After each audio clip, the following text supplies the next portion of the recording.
Semangat pagi? Iya. Selamat datang saudara di Gereja Evination Kuningan. Dan seperti saudara ketahui bahwa sebenarnya saya dengan Pastor Petra ini satu alumni saudara. Sama-sama satu SMA Negeri 2. Ya, Pastor Petra ini kakak senior saya. Tapi masalahnya Pastor Petra SMA Negeri 2 Denpasar, saya di Jakarta. Tapi yang luar biasa Tuhan pertemukan di gereja. Amin. Oke, luar biasa. Oke, baik saudara, tema khotbah kita pada bulan hari ini bicara tentang living by faith. Ya, kemarin kita bicara tentang bagaimana living by faith for God provision. Nah, untuk minggu ini kita belajar tentang living by faith in the workplaces. Ya, dan judulnya adalah I Love Monday. I love Monday. Katakan sama-sama saya, I love Monday. I love Monday. Kenapa I love Monday? Because Monday is money day. No, bukan gitu saudara. Ya, kenapa kita suka? Nah ini pesannya saudara, pesan firman Tuhan hari ini. Saya bacakan bahwa pesannya seperti ini saudara. Bahwa kenapa saya mencintai pekerjaan saya? Bahwa saya mencintai pekerjaan saya atau I love Monday karena di dalam Kristus itu menjadi tempat untuk saya menjadi saksinya. Ya, beribadah kepadanya dan menerima berkat darinya. Kenapa I love Monday? Kenapa saya suka pekerjaan saya? Karena pekerjaan saya itu tempat menjadi saksi untuk saya menjadi saksi Kristus. Yang kedua, tempat kerja saya, pekerjaan saya itu tempat saya beribadah. Dan yang ketiga, tempat saya bekerja adalah tempat untuk saya menerima penyediaannya. Katakan amin. Amin saudara. Dan saya disclaimer dulu bahwa ini bukan untuk saudara yang bekerja saat ini saja. Ya, saudara sebagai karyawan, ya dimanapun saudara berada, ataupun pimpinan, ataupun pemilik usaha. Tetapi setiap saudara yang melakukan aktivitas setiap hari, itu bekerja juga kan, melakukan aktivitas. Ya, termasuk juga ibu rumah tangga. Amin. Jadi ibu rumah tangga, tempat saudara, tempat tinggal saudara, tempat saudara menjadi saksi bagi keluarga saudara. Tempat saudara beribadah, tempat saudara juga bisa mendapatkan penyediaan Tuhan. Katakan sama-sama, saya amin ibu rumah tangga. Amin. Oke, saya mengundang saudara, mari kita bangkit berdiri, kita baca firman Tuhan. Untuk mengenai firman Tuhan, kita baca Kolose 3 ayat 22 sampai 25 dan Kolose 4 ayat 1. Kita baca sama-sama, 1, 2, 3. Hai hamba-hamba, taatilah Tuhanmu yang di dunia ini dalam segala hal. Jangan hanya di hadapan mereka saja untuk menyenangkan mereka, melainkan dengan tulus hati karena takut akan Tuhan. Apapun juga yang kamu perbuat, perbuatlah dengan segenap hatimu, seperti untuk Tuhan dan bukan untuk manusia. Kamu tahu bahwa dari Tuhanlah kamu akan menerima warisan yang menjadi upahmu. Kristus adalah Tuhan dan kamu hambanya. Siapa saja yang berbuat salah akan menanggung kesalahannya itu. Karena Tuhan tidak memandang orang. Hai Tuhan, berlakulah adil dan jujur terhadap hambamu. Ingatlah kamu juga mempunyai Tuhan di surga. Mari kita berdoa saudara. Tuhan, biar kiranya Engkau yang membuka pikiran kami dan melembutkan hati kami Tuhan. Untuk kami mengerti akan kebenaran firman-Mu. Biar Roh Kudus memberikan kami kekuatan untuk kami menjadi pelaku firman-Mu. Kuasai tempat ini Tuhan. Biar hati kami seperti tanah yang subur. Yang Kau tabur dengan benih firman-Mu. Dan berbuah dalam ketaatan kami. 30, 60 dan 100 kali lipat. Terima kasih ya Tuhan. Di dalam nama Yesus kami berdoa. Amin. Baik, silakan duduk Bapak Ibu Saudara. Terima kasih. Bapak Ibu Saudara, kalau kita tahu tentang suatu ungkapan frase I love Monday, itu sebenarnya muncul sekitar tahun 2000 sampai 2010 saudara. Itu salah satu frase atau ungkapan kampanye tentang bagaimana mengubah mindset negatif tentang hari Senin dan pekerjaan. Ya, jadi ini bukan hanya slogan, tapi ini adalah kampanye ataupun suatu bagian dari kegerakan bagaimana mengubah mindset. Ya, tentang pekerjaan dan hari. Ya. Kenapa? Karena sebelumnya itu ada Monday Blues, saudara. Ada I Hate Mondays. Kenapa, saudara? Karena begitu banyak orang yang mau memulai pekerjaan di hari Senin, mereka sudah stres dulu. Mereka udah depresi dulu. Mereka sudah merasa tertekan dan tidak happy, saudara. Nggak bahagia. Bahkan, saudara, adanya survei menurut statistik Ya, di hari Senin terjadi penurunan produktivitas. Di hari Senin juga terjadi banyak yang bolos. Dan yang luar biasa gini saudara, ini statistik ya. Bahwa di hari Senin, orang yang kena serangan jantung itu lebih banyak. Makanya dibilang I hate Monday. Nah ini tujuannya, kenapa kita perlu di perusahaan mengatakan ayo kita gerakan I love Monday. Karena begitu banyak pressing, tekanan saudara. Dan bagaimana dengan kita saat ini saudara? Apakah kita yang bekerja, yang punya usaha, mengalami situasi keadaan pekerjaan yang menghimpit kita, yang membuat kita stres, yang membuat kita depresi, bahkan saudara aduh malas dah kayaknya mau lewat dari hari Minggu ke Jumat lagi, Jumat sore. Supaya weekend lagi saudara. Bahkan saudara udah mulai merancang-rancang karena masalah begitu berat, situasi, saudara pasang hashtag kepada bos saudara, saya kabur dulu aja. Saudara begitu banyak hal yang membuat kita merasa kalah dalam pekerjaan kita. Kita kalah dalam situasi, dalam bisnis kita. Kenapa? Begitu banyak hal, tekanan, dan begitu banyak alasan. Dan mungkin saja bisa dibenarkan. Dari lingkungan kerja, bos saudara, mungkin pimpinan saudara, manajer saudara, ataupun dengan lingkungan kerja saudara. Kalau bahasa sekarangnya toksik. Ya. Tapi apakah itu yang Tuhan inginkan dalam hidup saudara? Menyerah dan kalah. Saudara, dari ayat yang kita baca tadi, sebenarnya ada pihak atau pribadi yang sebenarnya punya alasan untuk mereka gak suka I hate Monday. Mereka gak suka, bahkan mereka gak suka hanya Monday, every day. Mereka gak suka saudara. Bahkan mereka gak suka kehidupannya. Kenapa? Hamba-hamba. Di Kolose tadi jelaskan, seorang hamba. Saudara, kalau seorang hamba itu pada saat zaman Paulus, hamba adalah milik atau properti dari tuannya. Saudara bisa bayangkan enggak? Properti, barang saat itu. Hamba itu bicara juga tentang tidak mempunyai hak legal, bahkan terikat seumur hidup. Itu seorang hamba. Hamba juga bisa dibeli, dijual, dan diwariskan. Ini bukan hanya properti rumah saudara. Zaman itu hamba itu bisa beli, dijual, diwariskan. Dan yang luar biasa hamba tidak mendapatkan upah. Dan hamba kalau melanggar hukumannya bisa mati. Jadi seorang hamba yang dilahirkan zaman Paulus di jemaat di Kolose itu jemaat yang mengatakan saya gak suka hidup saya. Saya benci hidup saya. Kenapa Tuhan? Bahkan mereka bisa kecewa. Kenapa? Karena saya dilahirkan dan menjadi hamba saudara. Tetapi yang luar biasanya saudara, justru kebenaran firman Tuhan, Paulus menasihati mereka. Dikatakan taatilah dalam segala hal Tuhanmu. Saudara, bisa bayangkan bagaimana Paulus bisa katakan dengan situasi yang luar biasa.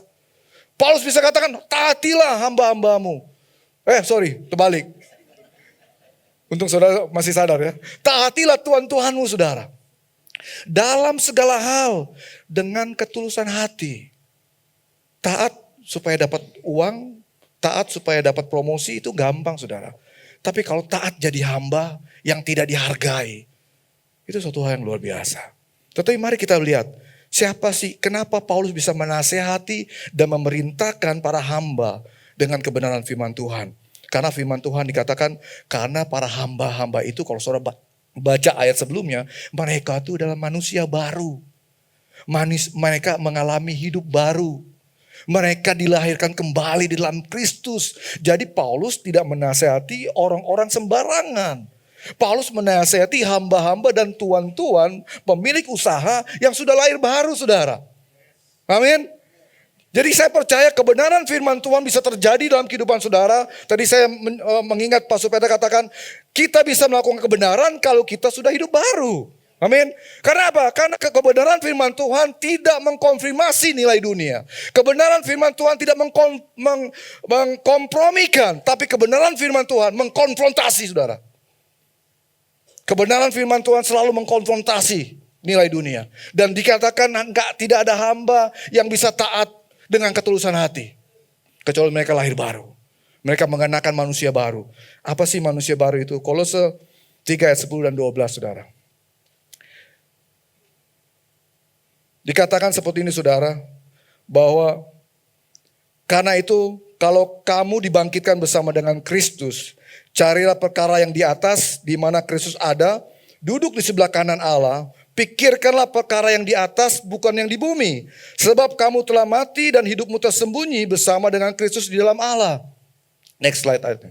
Dikatakan saudara bahwa saat kita manusia baru, Paulus katakan kamu itu perlu memikirkan dan mencari perkara di atas, bukan lagi di bumi. Yang kita perlu pikirkan di atas, di surga, yang dimana Kristus ada. Artinya setiap kita yang lahir baru, setiap kita yang bekerja, setiap kita pemilik usaha, ataupun saudara ibu rumah tangga, kita perlu berpikir bagaimana saya bisa menyenangkan Tuhan saya. Bukan menyenangkan manusia. Pikirkan, cari perkara di atas. Itu bukan suatu hal yang mudah saudara. Tapi mengucap syukur Roh Kudus diberikan buat kita. Amin. Yang pertama, manusia baru itu bagaimana memikirkan dan mencari perkara di atas. Yang kedua dikatakan bahwa manusia baru diperintahkan untuk matikanlah dalam dirimu segala sesuatu yang duniawi. Yaitu percabulan, kenajisan, hawa nafsu, nafsu jahat, dan juga keserakahan yang sama dengan penyembahan berhala. Matikan ini bicara jangan kasih makan keinginan dagingmu. Intinya jangan kasih makan. Ya, dan juga diperintahkan buanglah semuanya itu. Marah, geram, kejahatan, fitnah, dan kata-kata kotor yang keluar dari mulutmu. Jangan lagi kamu saling mendustai karena kamu telah menanggalkan manusia lama dan kelakuannya. Amin. Jadi setiap hamba dan tuan yang sedang dinasihati Paulus adalah orang-orang manusia baru. Adalah orang-orang yang hidup baru. Yang apa? Memikirkan dan mencari perkara di atas. Apa yang Tuhan kehendaki ya untuk saya lakukan dalam pekerjaan saya. Apa yang Tuhan inginkan ya. Bukan untuk diri saudara lagi atau dengan manusia keinginan saudara. Tapi keinginan Tuhan. Tapi juga manusia baru bicara tentang mematikan, membuang. Saudara, suatu kali saya punya banyak kaos kaki yang rusak. Dan saya pikir ini gak bisa layak dipakai lagi. Tapi tahukah saudara, ada satu waktu akhirnya saya pakai lagi. Walaupun udah bolong, udah rusak. Kenapa saudara? Karena saya gak buang. Saya gak buang, saya hanya simpan. Dalam kehidupan kita, terkadang mungkin kecewaan, kemarahan, mungkin kita amarah, mungkin suatu hal bisa hilang. Tapi kalau kita gak buang itu, seperti kita gak tanggalkan pada saat kita mandi, semua kita tanggalkan, itu akan datang lagi. Kehidupan manusia baru bukan hanya memikirkan dan mencari perkara di atas, tetapi juga buang saudara. Itu kenapa bisa Paulus berani katakan, taatilah Tuhan-Tuhanmu dengan segala segenap hati, dengan ketulusan saudara. Saudara, saya mau katakan juga, sebelum kita bertobat menerima Yesus, sebelum kita ada di sini, kita adalah manusia-manusia lama. Kita orang-orang yang berdosa. Kita yang hidup dalam kompromi. Kita hidup dikuasai kejahatan. Dan saudara tahu, setelah kita bertobat, terima Yesus. Orang-orang di tempat kerja saudara yang di luar Yesus, mereka adalah manusia lama. Mereka belum diperbarui. Sehingga suatu yang wajar kalau mereka melakukan sesuatu yang tidak baik dalam kehidupan saudara. Sesuatu yang wajar kalau mereka tidak melakukan sesuai dengan firman Tuhan. Kenapa? Mereka manusia lama. Bahkan Yesus bisa katakan, ampunilah Bapa, sebab mereka nggak tahu apa yang mereka lakukan. Orang-orang di sekitar kita, di tempat kerja, orang-orang mungkin di karyawan saudara, wajar mereka memperlakukan kita dengan sesuatu yang tidak baik. Kenapa? Mereka hidup dalam manusia lama. Mereka belum diperbarui. Tetapi pertanyaan apa memang itu kehendak Allah untuk kita akhirnya menyerah dan kita mundur dari pekerjaan dan bisnis kita. Karena diperlakukan tidak adil. Diperlakukan tidak baik. Dilecehkan. Dipandang rendah. Apakah itu yang Allah inginkan? Lebih baik saya kabur aja dulu. Mari kita belajar saudara. Apa sih yang Tuhan inginkan? Apa sih cara pandang Tuhan dalam pekerjaan saudara? Dalam Kejadian 1, 27, 28 dikatakan seperti ini saudara. Maka Allah menciptakan manusia itu menurut gambarnya. Menurut gambar Allah diciptakannya dia laki-laki dan perempuan. Diciptakannya mereka. Allah memberkati mereka lalu Allah berfirman kepada mereka, beranak cuculah dan pertama banyak, penuhilah bumi dan takluklah itu. Berkuasalah atas ikan-ikan di laut dan burung-burung di udara dan atas segala binatang yang merayap di bumi. Saudara, dari ayat ini pada saat manusia diciptakan, manusia memiliki misinya Allah. Yaitu untuk apa? Untuk menaklukkan, untuk berkuasa atas ciptaan. Bukan menaklukkan dan menguasai manusia. Tetapi awal pertama kali manusia diciptakan, Allah memberikan misinya untuk menaklukkan siapa? Ciptaan, saudara. Dan pada saat Allah memberikan misi yang besar untuk menaklukkan, untuk berkuasa ciptaannya, Allah tidak membuat satu kerajaan yang besar untuk Adam. Allah tidak memberikan tentaranya yang besar, yang gagah perkasa untuk menaklukkan bumi. Tapi tahukah saudara, apa yang Allah ciptakan untuk manusia memulai misinya? Allah menciptakan Taman Eden. Enggak langsung kerajaan. Enggak langsung sesuatu yang besar. Tapi Taman Eden.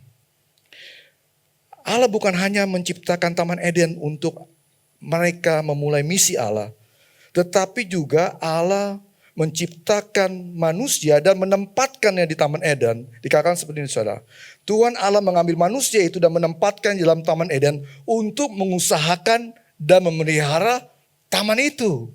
Saudara, di Taman Eden bukan hanya Allah memberikan kita untuk memulai misinya, tetapi juga Allah memberitakan untuk memulai misinya, kamu perlu mengusahakan apa? Kebun, saudara. Mengusahakan Taman Eden. Dan di sinilah kita tahu pekerjaan pertama. Artinya pekerjaan itu adalah idenya Tuhan dan itu sesuatu yang kudus. Amin. Pekerjaan kita bekerja bukan karena kutuk. Pekerjaan itu idenya Tuhan dan idenya itu berisi misi untuk Allah, untuk manusia melakukan misinya. Amin. Dan kalau kita tahu juga kata mengusahakan memiliki akar kata yang sama dengan kata ibadah, saudara. Artinya tidak ada perbedaan antara kita bekerja, antara kita beribadah. Tidak perbedaan. Pemikiran orang Yahudi selalu menyamakan bekerja itu beribadah, beribadah itu bekerja, saudara. Yang kedua seperti itu. Yang ketiga dikatakan yang luar biasa, saudara. Dikatakan bahwa yang ketiga bahwa Allah bukan hanya memberikan pekerjaan buat mereka, tetapi juga dikatakan bahwa Tuhan memberikan penyediaan. Saat di Taman Eden, ya, Tuhan menyediakan makanan. Artinya dari sini kita bisa simpulkan, saudara, bahwa bekerja adalah idenya Tuhan. Amin. Bekerja idenya Tuhan. Untuk apa? Bekerja adalah tempat kita melakukan misinya. Berkuasa, taklukkan. Itu ada misinya Tuhan, saudara. Yang kedua, berkuasa juga bicara tentang untuk kita beribadah. Tempat kerja kita, tempat kita bekerja, itu adalah tempat kita beribadah kepada Tuhan. Dan yang ketiga, tempat kita bekerja adalah tempat untuk Allah memenuhi kebutuhan kita. Amin. Bukan pekerjaannya, bukan manusianya, tapi bagaimana Allah memberikan berkat penyediaan melalui pekerjaan yang Tuhan percayakan buat kita. Itu awal konsep pertama, saudara. Tetapi kenyataannya di Kolose kenapa terjadi budak? Ternyata kenapa ada perbudakan? Ya kita tahu, saudara, semua karena dosa manusia. Dosa manusia lah membuat manusia berkuasa atas sesamanya. Manusia berkuasa atas setiap sesamanya. Karena dosa. Dikatakan seperti ini, saudara. Lalu firman-Nya kepada manusia, karena engkau mendengarkan perkataan istrimu dan memakan dari buah pohon yang telah kuperintahkan kepadamu, jangan makan daripadanya, maka terkutuklah tanah karena engkau. Dikatakan terkutuklah tanah karena engkau. Dengan bersusah payah engkau akan mencari rezekimu dari tanah seumur hidupmu. Semak duri dan rumput duri yang akan dihasilkannya bagimu, dan tumbuh-tumbuhan di padang akan menjadi makananmu. Dengan berpeluh engkau akan mencari makananmu sampai engkau kembali lagi menjadi tanah, karena tidak dari situlah engkau diambil. Sebab engkau debu dan engkau akan kembali menjadi debu. Awal penciptaan pertama, pekerjaan itu adalah untuk kita melakukan misinya Tuhan. Awal penciptaan pertama bahwa pekerjaan itulah tempat untuk kita beribadah. Tidak ada perbedaan. Tuhan tidak buatkan gereja saat Adam dan Hawa pertama kali diciptakan. Dan yang ketiga, tempat pekerjaan kita adalah tempat untuk kita melakukan penyediaan. Tetapi karena dosa, semuanya itu menjadi rusak. Termasuk pekerjaan kita dan tempat usaha kita, saudara. Begitu banyak hal yang menyedihkan kita alami di tempat kerja. Amin. Begitu banyak hal. Saya mendengar cerita. Begitu banyak hal yang membuat mereka bisa stres, depresi, saudara. Kenapa? Ya karena itu suatu hal karena dosa, saudara. Tetapi satu hal, Tuhan gak ingin saudara keluar dari tempat kerja saudara. Kenapa? Karena kalau saudara keluar dari tempat kerja saudara keluar dari misi yang Tuhan berikan. Saudara keluar dari ibadah saudara. Saudara keluar dari penyediaan Tuhan. Apa yang Allah lakukan? Allah memulihkan.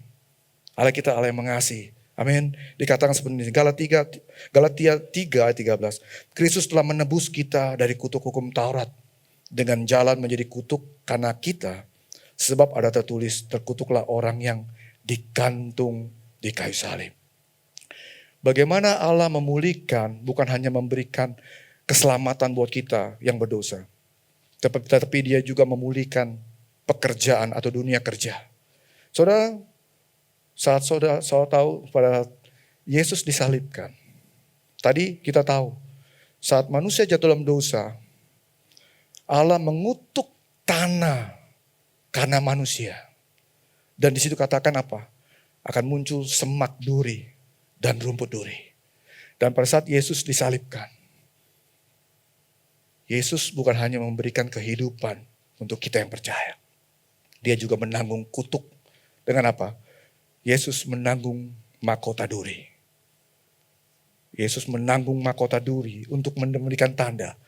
Aku yang akan memulihkan bukan hanya kehidupanmu, tetapi juga pekerjaanmu, bisnismu. Bukan kutuk lagi. Aku yang menanggung di kayu salib, saudara. Artinya dia mengembalikan di awal pertama Allah menciptakan. Karena Yesus. Makanya Paulus katakan kamu yang manusia baru. Kamu yang hidup baru. Taatlah kepada pimpinanmu. Itu bisa dilakukan kenapa? Karena Kristus, saudara. Bukan karena Paulus, tapi karena Kristus. Yesus menanggung kita di kayu salib. Bukan hanya memberikan kita hidup yang kekal. Bukan hanya memberikan kesembuhan buat sakit mental dan fisik kita. Tetapi juga dia memulihkan pekerjaan kita. Bisnis kita. Amin. Amin. Dia memulihkan kita. Dia memulihkan cara pandang kita. Bagaimana kita melihat bahwa pekerjaan kita adalah bagaimana ada misi dalam kehidupan kita. Amin, saudara. Yesus mengembalikan sehingga kita bisa katakan yang pertama, saudara, bagaimana kita memandang seperti Paulus memandang pekerjaan atau tempat kerja kita. Yang pertama, bahwa tempat kerja kita adalah tempat untuk kita melakukan misinya Allah, yaitu menjadi saksi Kristus. Amin. Katakan bersama-sama dengan saya, tempat kerja saya, tempat saya untuk menjadi saksinya. Amin. Untuk itu Paulus katakan, hai hamba-hamba, taatilah Tuhanmu. Saudara, gak mudah. Taat supaya dapat upah, dapat gaji, dapat bonus, dapat promosi itu mudah. Tapi kalau taat dengan ketulusan hati, ya, dalam segala hal, karena takut akan Tuhan, itu bukan suatu hal yang gampang. Dan Tuhan dikatakan berlakulah adil dan jujur. Ya, ada ungkapan, saudara, unbelievers don't read Bible, they read us. Luar biasa, saya dapatkan dari grup. Ya, dikatakan bahwa orang-orang yang belum percaya, dikatakan mereka tidak membaca Alkitab, tetapi mereka membaca kita. Jadi saat kita di tempat kerja, saat saudara di tempat usaha saudara, mereka melihat saudara. Apakah saudara itu mencerminkan bagaimana hidup yang baru? Apakah saudara mencerminkan manusia baru di dalam Kristus? Apakah saudara ada Kristus dalam hidup saudara? Mereka melihat itu, saudara. Amin. Bagaimana kita menjadi saksi? Salah satunya melalui pekerjaan kita. Banyak kita berpikir, saya bersaksi kalau Tuhan melakukan mukjizat dalam hidup saya. Itu bisa, saudara. Tetapi juga bisa, saya bisa bersaksi 8 jam sehari dengan apa? Perbuatan yang saya lakukan dan pekerjaan. Amin. Itu prime time, saudara. Dari 9 sampai jam 5 sore itu suatu hal yang waktu yang benar-benar berharga dan saudara bisa bersaksi. Mungkin saudara tidak perlu ngomong tentang Yesus, tapi saat saudara berbicara jujur, berkata-kata jujur, saudara berbuat dengan benar, saudara sudah mencerminkan saksi Kristus. Amin. Itu tempat yang luar biasa saudara, untuk saudara bisa menjadi saksinya. Tetapi kebanyakan ada orang yang lebih rajin, lebih semangat di gereja dibandingkan di tempat kerja. Ya, ada ya. Senin sampai Sabtu bahkan Minggu lagi ada di gereja. Tetapi di tempat kerja mereka malas. Bahkan mungkin pemimpin yang orang Kristen, kok orang Kristen begini ya? Atau ada juga di sebelah kanan saudara. Ada orang yang mungkin semangat di tempat kerja. Disuruh datang jam 4 pagi, datang saudara. Semangat. Tetapi datang jam 11 pagi untuk ibadah. Tuhan sorry ya, kan kamu tahu. Saya capek tadi malam kerja. Saudara bisa terlambat. Saudara bisa bersemangat di tempat kerja, tapi juga saudara tidak jadi contoh di gereja. Atau saudara menjadi semangat di gereja, saudara gak jadi contoh di tempat kerja. Yang Tuhan katakan, pekerjaan dengan ibadah itu sama. Mari saudara, pikirkan dan cari perkara di atas, di mana Kristus ada sebagai Tuhan kita. Apakah ini saya layak lakukan ini untuk menyenangkan Tuhan? Atau kalau saya bolos, apakah ini Tuhan inginkan? Atau saya berbohong, apa ini yang Tuhan inginkan? Kalau saya sampai kecewa sama pimpinan saya, apakah ini yang Tuhan inginkan? Ingat, orang lain tidak membaca Alkitab, mereka membaca kita. Tempat kerja kita ada tempat kita untuk menjadi saksinya. Amin. Firman Tuhan katakan, ketaatan ini berbicara bukan ketaatan yang absolut. Ketaatan di sini bicara tentang yang komprehensif. Taat kalau berhubungan dengan pekerjaan saudara. Aturan yang tertulis maupun yang tidak tertulis. Bahkan Tuhan Yesus ajarkan extra mile. Amin. Jadi ketaatan itu mencerminkan saksi Kristus. Saudara, sebutkan karakter Kristus yang paling utama. Taat. Bahkan Yesus taat sampai mati di kayu salib. Kalau saudara taat kepada pimpinan saudara, saudara mencerminkan Kristus di dalam hidup saudara. Amin. Bahkan Kisah Para Rasul 5 ayat 29, kita harus lebih taat kepada Allah daripada kepada manusia. Amin. Yang kedua, kita udah tahu bahwa tempat kita bekerja ada tempat kita menjadi saksi Kristus. Amin. Amin. Oke, saya percaya Roh Kudus bicara dalam kehidupan saudara pada hari ini. Yang kedua, bicara tentang tempat kita bekerja adalah tempat untuk kita beribadah kepadanya. Amin. Tempat kerja saudara tempat ibadah. Dikatakan apapun juga yang kamu perbuatlah dengan segenap hatimu seperti untuk Tuhan dan bukan untuk manusia. Dikatakan ingatlah kamu juga mempunyai Tuhan di surga saudara. Saudara, ada satu hal pengalaman saya. Di SMA, waktu saya SMA, saya dipilih jadi paduan suara saudara. Paduan saudara, suara. Paduan saudara. Mungkin saudara gak percaya, saya ini paduan suara. Dan juga saya gak tahu kenapa kok sekolah pilih saya. Walaupun anak saya katakan suara papi itu merdu. Merusak dunia saudara. Benar-benar merusak dunia. Tetapi saudara, saya dipilih. Dan saudara tahu persiapan, saya gak tahu acara apa. Tapi saya ingat itu latihannya berbulan-bulan saudara. Kenapa? Karena presiden datang. Presiden datang. Saya harus persiapan berbulan-bulan latihan. Dan juga datang itu 2 jam sebelum presiden datang. Saya bisa bayangin gak? Bagaimana manusia itu menghormati posisi dan jabatan. Tapi satu hal, apakah kita bekerja, kita beribadah kepada Tuhan. Kita menghormati Tuhan. Kita memuliakan Tuhan. Bekerja dan beribadah sama-sama tujuannya. Memuliakan Tuhan. Katakan sama-sama saya, memuliakan Tuhan. Apakah kita memuliakan Tuhan? Paulus katakan, saudara, bekerja dan beribadah memiliki akar kata yang sama, yaitu beribadah. Dan dikatakan gini, kata berbuatlah memiliki arti perintah untuk melakukan tindakan yang berkelanjutan. Jadi berbuat ini enggak hari ini, ataupun besok, ataupun minggu lalu, tapi berbuatlah sekarang. Untuk dikatakan dengan sepenuh hati jiwa kita dengan sukarela dan sukacita karena bekerja itu melayani Tuhan. Amin. Bekerja itu melayani Tuhan, bekerja itu beribadah. Dan kata berbuat itu bukan hanya pekerjaan yang mendapatkan uang. Berbuat itu segala aktivitas. Segala aktivitas, bahkan perkara yang kecil. Ya, saudara datang ke gereja berpakaian itu juga untuk Tuhan. Untuk memulihkan Tuhan. Saudara memuji Tuhan pun bukan untuk pemimpin pujian, tapi untuk Tuhan. Makanya berikan jangan begini, saudara. Amin. Ini untuk Tuhan. Kenapa? Karena kita dipilih. Saya nonton satu video, saudara. Ada rumah anjing ya, rumah pet shop yang dimana kalau kita kan mau pilih anjing, kita yang pilih anjingnya. Tapi ini enggak, saudara. Di luar negeri, semua yang kepingin piara anjing duduk. Dan yang pilih itu anjing. Mana yang cocok? Anjing itu berkeliling, saudara. Dan kalau misalnya cocok, anjing itu mengangkat kakinya. Dan dia tuh, yang orang yang dipilih itu sampai nangis, saudara. Sampai nangis, dia bilang, oh betapa berharganya saya. Ini anjing binatang yang pelihara. Yang pilih, saudara. Tapi kita ini dipilih oleh Allah. Amin. Mari berikan yang terbaik dalam pekerjaan kita. Karena bekerja ini memuliakan Tuhan. Saudara, kalau saudara tahu siapa yang bertobat pertama kali, saya yang bertobat, saudara, karena firman ini. Begitu banyak hal yang kita lupa, kita abaikan. Ternyata dalam pekerjaan itu tempat kita bersaksi. Tidak perlu cerita tentang, oh saya anak raja, saya anak Yesus. Tapi hidupnya sering bohong, sering mencuri. Waduh, bikin mahal, saudara. Amin. Tempat kita bekerja, tempat kita beribadah.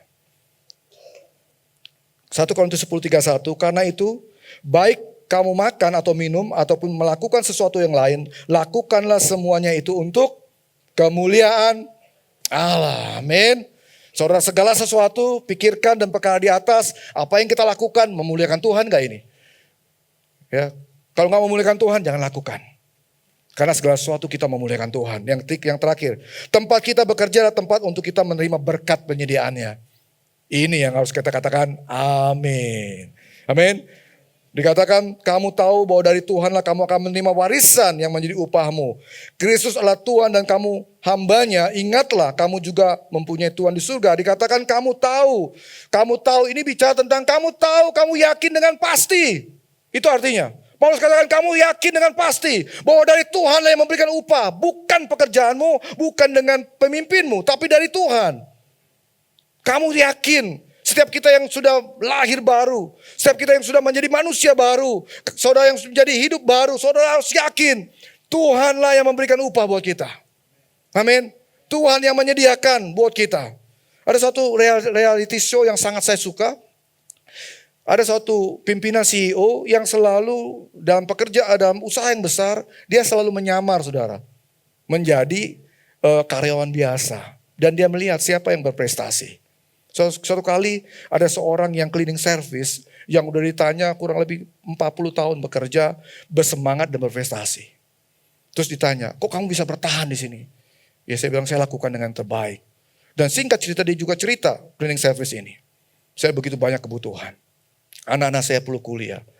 Dan karena CEO ini melihat betapa cleaning service ini berharga, melakukan yang terbaik.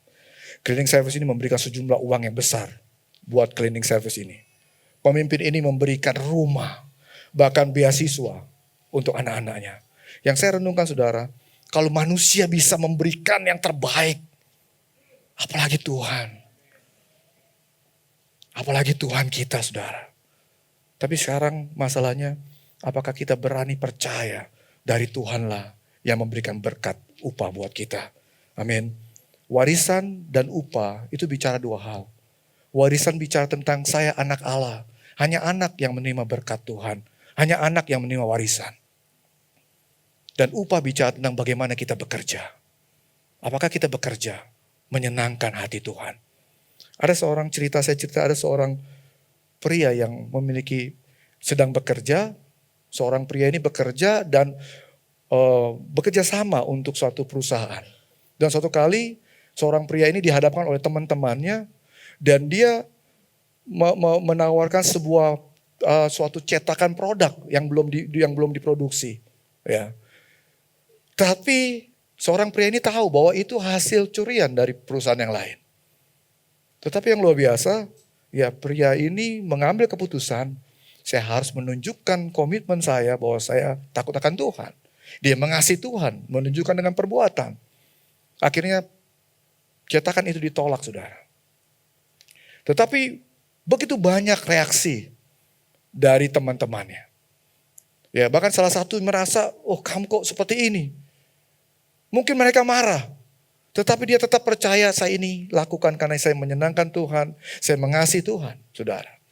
Dan saudara luar biasa, Tuhan berperkara, Tuhan berpihak kepada dia. Cetakan yang harusnya dianggap itu mencuri, justru dari pemiliknya diberikan kepada seorang pria itu. Dan akhirnya singkatnya, orang-orang yang tadi menjadi teman, yang tadinya kecewa karena keputusan dari seorang pria itu, menjadi percaya dan terima Yesus, saudara. Saudara tahu siapa pria orang itu? Pastor Petra. Saya mendengar, wow, mengkonfirmasi bahwa tempat kerja kita menjadi saksi Kristus. Tempat kerja kita beribadah memuliakan Tuhan. Dan tempat kerja kita adalah tempat kita menerima upah berkat dari Tuhan. Saudara, saya mau katakan seperti ini. Saya mencintai pekerjaan saya karena di dalam Kristus itu menjadi tempat untuk saya menjadi saksinya. Untuk saya beribadah kepadanya dan menerima berkat darinya. Dalam Matius 5:16 saya tutup dengan, demikianlah hendaknya terangmu bercahaya di depan orang, supaya mereka melihat perbuatanmu yang baik dan memuliakan Bapamu yang di surga. Coba gambar salib Kristus.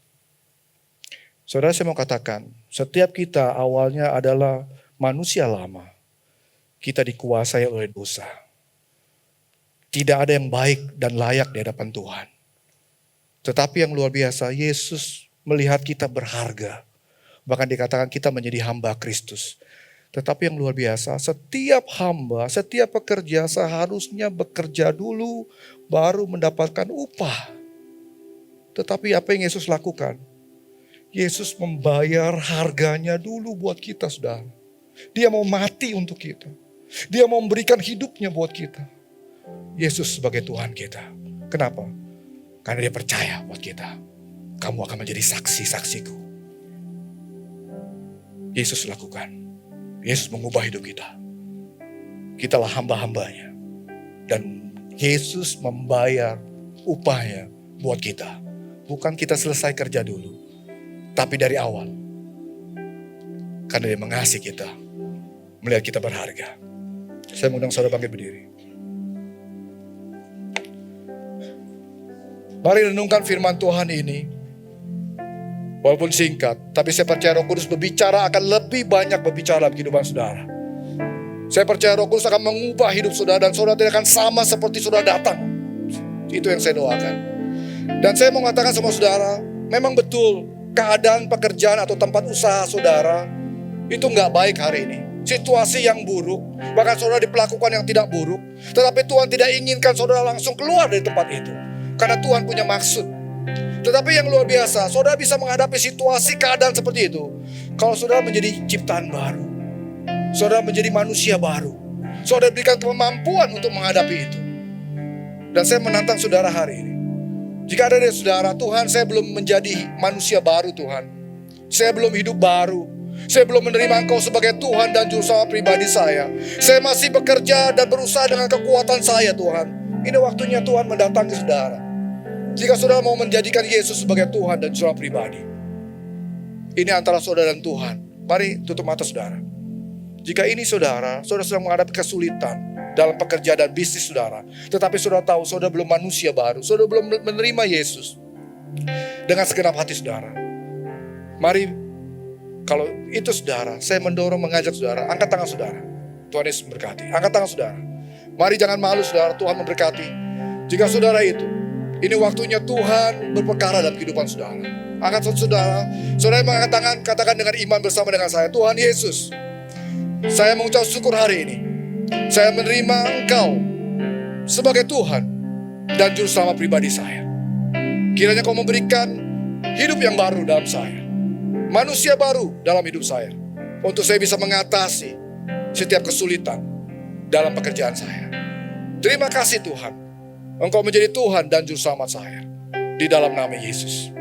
Saya juga mengajak saudara, jika saudara dalam hari ini sedang struggle, saudara sedang struggle dengan pekerjaan, saudara sedang mencari pekerjaan, dan saudara belum mendapatkan, atau saudara sedang struggle dengan bisnis atau usaha saudara, sepertinya Tuhan, bisnis saya bisa hancur, bisa rusak, bisnis saya bisa bangkrut Tuhan. Dan saudara mendengar firman Tuhan ini, dan saudara katakan, Tuhan, bagaimana saya menjadi saksi kalau saya belum mendapat pekerjaan? Bagaimana kalau saya menjadi saksi kalau bisnis saya rusak Tuhan, bisnis saya lenyap Tuhan, Tuhan pulihkan. Kalau itu saudara, angkat tangan saudara.